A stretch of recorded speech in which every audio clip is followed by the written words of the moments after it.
500 years ago, during Japan's chaotic Sengoku period, two twins were born who would forever change the destiny of the Demon Slayer Corps. One was Michikatsu Tsugikuni, the ambitious, gifted heir hungry for greatness. The other was his brother, Yoriichi, a quiet, almost forgotten child, marked by a strange birthmark that everyone saw as a curse. Their lives, though starting together, were destined for wildly different paths. Yoriichi, believed to be odd and possibly deaf, was hidden away, while Michikatsu was groomed to be the family's successor, living in the light. But Michikatsu couldn't completely ignore the silent boy in the shadows. He felt a sense of pity and perhaps even a flicker of brotherly duty. He would sneak away to visit Yoriichi, even crafting a small, simple flute to give to him as a gift, a small connection in a world that sought to keep them apart. For a long time, Yoriichi remained silent, his world a mystery to everyone around him. Then one day, everything changed. Michikatsu was practicing his sword swings, striving for perfection, when Yoriichi spoke for the very first time. His voice was calm, clear, and utterly shocking. He looked at his brother and said, "I want to become a samurai, just like you." The statement was so simple, yet it sent ripples through the family. Later, a retainer, mostly to humor the boy, showed Yoriichi a basic sword stance. What happened next was unbelievable. Yoriichi, the quiet and supposedly weak twin, landed 4 perfect, powerful strikes on the man, a feat that Michikatsu, with all his training, had never accomplished. Stunned, they asked him how he did it. Yoriichi's explanation was even more baffling. He said that before he moved, he took a deep, focused breath. In that moment, he could see the world differently. He could perceive the flow of blood, the twitch of muscles, the very life force inside a person's body. It was an innate, almost supernatural ability. And in that instant, Michikatsu's pity for his brother evaporated. He realized Yoriichi wasn't just talented. He was a prodigy, a natural genius of unparalleled scale. And in the dark corners of Michikatsu's heart, a seed of jealousy began to sprout.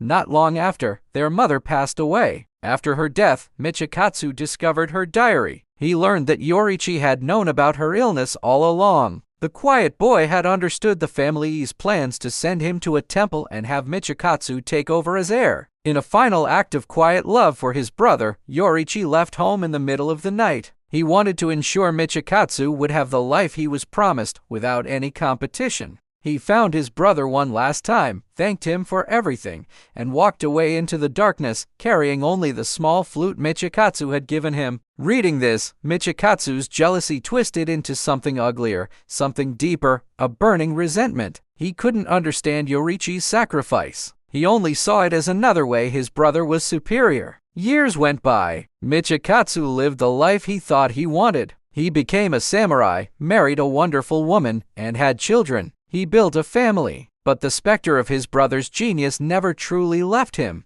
Then, disaster struck. His home was attacked by a demon. In the chaos and carnage, his entire family was slaughtered. Just as Michikatsu was about to be killed, a figure appeared, moving like a blur of red and fire. It was Yoriichi, still gentle in his demeanor, but now possessing a strength that was truly godlike. He dispatched the demon with an ease that was terrifying. Seeing his brother again, so powerful, so perfect, broke something inside Michikatsu. The life he had built felt meaningless in the face of Yoriichi's immense power. Consumed by his lifelong jealousy, he made a fateful decision. He abandoned his name, his past, and what little remained of his life to join the newly formed Demon Slayer Corps. His one and only goal was to chase after his brother's strength to finally surpass him. Yoriichi, ever kind, welcomed his brother. He tried to teach the other Slayers his powerful breathing style, the original sun breathing, but it was too difficult, too demanding. No one else could master it. Instead, the Slayers developed their own derivative styles: water, flame, wind, stone, and thunder, all weaker imitations of Yoriichi's perfect form. Michikatsu, driven by his rivalry, developed his own unique style, moon breathing. He pushed himself to the absolute limit, even awakening the coveted Demon Slayer mark. And yet, it wasn't enough. He was powerful, one of the strongest in the Corps, but he could never, ever reach the level of his twin brother. The Demon Slayer mark came with a terrible price. Those who awakened it were cursed to die before reaching the age of 25. As his time ran out, Michikatsu grew desperate. The fear of dying without ever achieving his goal was unbearable. It was then that Musen Kibitsuji, the Demon King, appeared before him with an offer. an eternity to perfect his swordsmanship, a body that would never wither, and the potential for limitless power. Michikatsu, seeing no other way to surpass Yoriichi, accepted. Over 3 agonizing days, he shed his humanity and transformed into the demon Kokushibo. He would go on to become upper rank 1, the most powerful of Musen's 12 Kizuki, and would remain undefeated for nearly 500 years. 60 years passed. Kokushibo, now a legendary demon, encountered his brother one last time. Yoriichi was an old man, frail, wrinkled, and nearly blind. He looked like a gentle breeze could knock him over. But as Kokushibo looked at him, he felt an ancient primal fear. The aura of power around Yoriichi was still immense. Before Kokushibo could even process a thought or draw his blade, Yoriichi moved. In a single, blindingly fast motion, the old man unleashed a strike that slashed deep into Kokushibo's neck. The blow was so powerful it would have instantly killed any other demon. But in that very moment, Yoriichi's life finally ended. He died standing up, his body finally giving out from old age before he could deliver the finishing blow. Kokushibo stood there, his neck regenerating, filled with a storm of rage and disbelief. He was furious that even in death, even as a decrepit old man, Yoriichi was still stronger. In a fit of pure, unadulterated rage, Kokushibo lashed out and destroyed his brother's body, reducing it to dust. As the remains scattered, something fell to the ground. It was the small, wooden flute, the gift he had given Yoriichi all those centuries ago. His brother had kept it with him his entire life. For the first time in hundreds of years, Kokushibo, the unfeeling demon, felt tears stream down his face.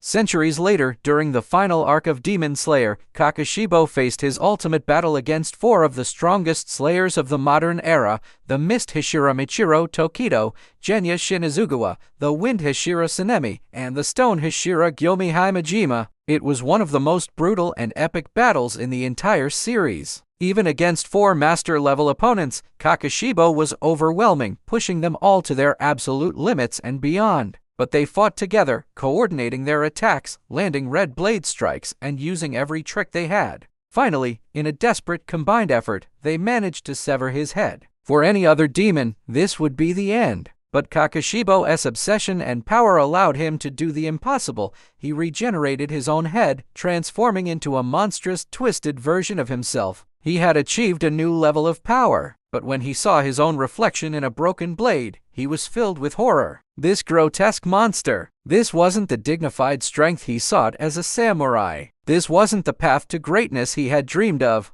The sight of his own monstrous form shattered his will to fight. His body began to crumble, his regeneration finally failing him. In his final, fading moments, Kokushibo finally admitted the truth that had haunted him his entire life. He never wanted to be a monster. He never truly wanted to be the strongest. He only ever wanted to be like his brother, Yoriichi. He had abandoned his family, his honor, and his very humanity in a chase that led him to achieve nothing but shame. As his body turned to dust, he remembered his brother's gentle face and cried out one last question to the void. Why was I even born? And then he was gone. All that was left was the memory of a broken promise and the silent echo of a small wooden flute. Thank you for watching. If you were moved by this tragic story, be sure to like, subscribe, and hit the bell for more deep dives into the world of anime. See you next time.